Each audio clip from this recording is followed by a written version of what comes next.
I'm going to show you 5 fixes that work 90% of the time, and you can do most of it yourself without calling a repair guy. Stick around because fix number 4 is the one most pool owners completely miss.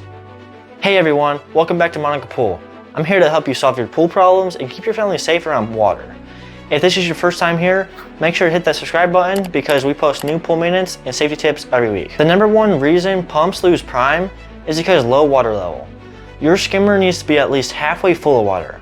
If it's too low, your pump is sucking air instead of water. Walk over to your skimmer, that's the rectangular opening on the side of your pool. The water should be covering about half of that opening. If it's lower than that, add water with your hose, wait 10 minutes, then restart your pump. Fix number 2, your skimmer basket is clogged. Even if it looks clean, debris can block water flow. Turn off your pump first. Safety first always. Remove the skimmer lid, pull out the basket, and rinse it completely clean.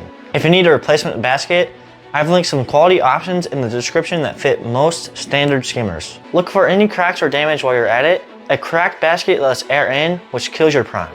Now let's check your pump basket. This is inside your pump housing, that clear lid you can see through. Turn off the pump, release the pressure, and open that lid. Pull out the basket and clean it thoroughly. I have linked replacement pump baskets in the description if yours is cracked or damaged. While it's out, clean the pump housing for any debris or leaks that might be blocking water flow. Here's fix number 4 that most people miss. Air leaks in your suction line. Your pump needs a completely sealed system to maintain prime.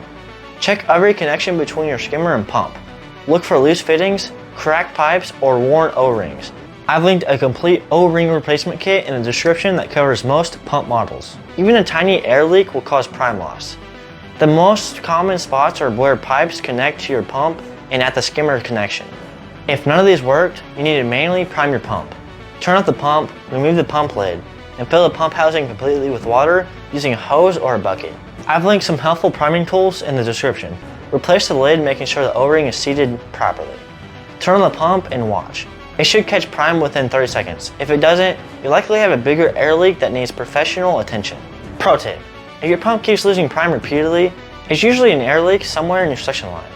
Don't ignore this. Running a pump without prime will burn out the motor and cost you hundreds in repair. All the tools, replacement parts, and products I mentioned are linked in the description below. Using these affiliate links help support the channel at no extra cost to you. Which of these fixes worked for you? Let me know in the comments below. If you found this helpful, give it a thumbs up and subscribe for more pool maintenance tips. And remember, when in doubt about pool safety or major repairs, always consult a professional.